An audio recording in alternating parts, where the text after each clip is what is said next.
Monsieur le Président, Madame la Ministre, mes chers collègues, je suis intervenue récemment pour un jeune homme originaire du Darfour, Soudan, pays qu'il avait fui à l'âge de 12 ans avec sa famille. Après avoir passé plusieurs années dans un camp du HCR au Tchad, Abdel avait rejoint l'Europe par l'île de Lampedusa avant d'arriver en France. Quelques mois plus tard, en vertu du règlement Dublin, il avait été reconduit en Italie, qui lui signifia une interdiction du territoire. Il revint donc en France. Durant ce douloureux parcours marqué par la guerre et l'exil, Abdel n'a, que ce soit en Italie ou en France, jamais été en mesure de formuler une demande d'asile. Cette situation est loin d'être unique, vous le savez bien. Elle vient toutefois illustrer sans ambiguïté la nécessité, si l'on veut que le droit d'asile ait encore un sens, de revenir sur le règlement Dublin. L'Union européenne ne s'y est pas trompée et la Commission européenne s'est attelée à la refonte de ce règlement qui détermine l'État membre responsable de l'instruction d'une demande d'asile. En France, le Parlement examine en ce moment le projet de loi Asile et Immigration sans aucune considération pour les négociations et travaux en cours au niveau européen. Ma question est simple. De quelle manière le gouvernement compte peser et quelle position il compte défendre au niveau européen afin de rendre, comme il prétend le souhaiter, le droit d'asile effectif en France et sur le territoire européen. La loi nationale s'adressant surtout sur cette question est dirigée surtout pour les futurs électeurs pour des prochaines élections. Merci, cher collègue. Madame la ministre.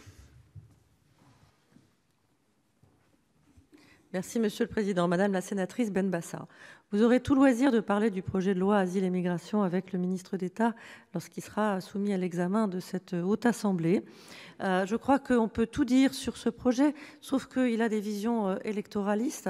Il est là pour faire en sorte d'améliorer la situation que nous trouvons et qui est que nous n'accueillons pas dignement les demandeurs d'asile et que nous ne raccompagnons pas de manière efficace les migrants illégaux qui se trouvent sur notre territoire. C'est donc tout sauf un projet de loi démagogique, c'était un projet de loi destiné à mieux traiter cette question.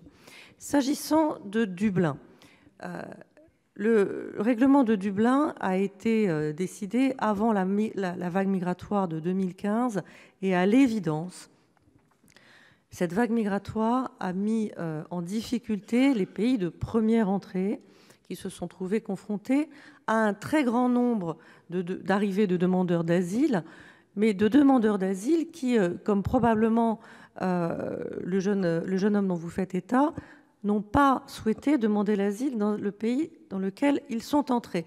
Madame, vous levez les yeux au ciel, mais lorsque l'on arrive du Sud-Soudan, on peut décider de faire du shopping de l'asile et trouver qu'on est mieux en Suède qu'en Italie, mais enfin tout de même. Aujourd'hui,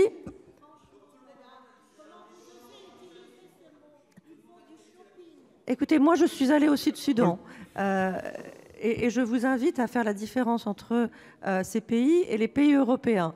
Et je ne voudrais pas considérer que l'Italie est un pays où il n'est pas normal de demander l'asile.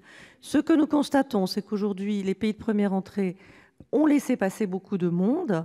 Ce que nous constatons aussi, c'est que les pays à travers l'Union européenne n'ont pas montré assez de solidarité. Et je prends pour exemple les pays à l'est de l'Europe, certains d'entre eux qui ont décidé qu'ils n'accueilleraient aucun demandeur d'asile, malgré une décision du Conseil européen et malgré des décisions de la Cour de justice de l'Union européenne. Ce qu'il faut aujourd'hui, c'est renforcer à la fois la responsabilité des pays par lesquels les demandeurs d'asile entrent dans l'espace européen et la solidarité de l'ensemble de l'espace européen. De ce point de vue, la présidence bulgare du Conseil de l'Union européenne a fait une proposition que nous soutenons, c'est-à-dire de traiter la situation soit lorsqu'elle est normale, soit lorsque une crise migratoire commence, soit lorsque cette crise s'aggrave, avec des obligations de solidarité différentes vis-à-vis des États de première entrée, solidarité financière, solidarité en expertise et solidarité en matière de relocalisation volontaire ou obligatoire lorsque la crise s'aggrave. Conclure, Madame la Ministre. Aujourd'hui, l'Italie n'a pas un gouvernement en mesure de porter une position. Nous attendons avec impatience l'arrivée d'un nouveau gouvernement italien pour essayer d'avancer sur une rénovation du règlement de Dublin. Il vous reste 39 secondes, chers collègues, si vous souhaitez répliquer. Je profiterai de ces secondes pour vous dire, Madame la Ministre, que vous êtes toujours dans la rhétorique, ce qui confirme mon idée. Il n'y a pas une crise humanitaire seulement, mais surtout une crise de l'accueil. Et aujourd'hui, vous avez donné l'exemple en parlant en plus de shopping. Mais comment pouvez-vous utiliser ce mot pour des gens qui sont dans la misère, dans l'anxiété, dans le dénuement? Comment? Je me le demande.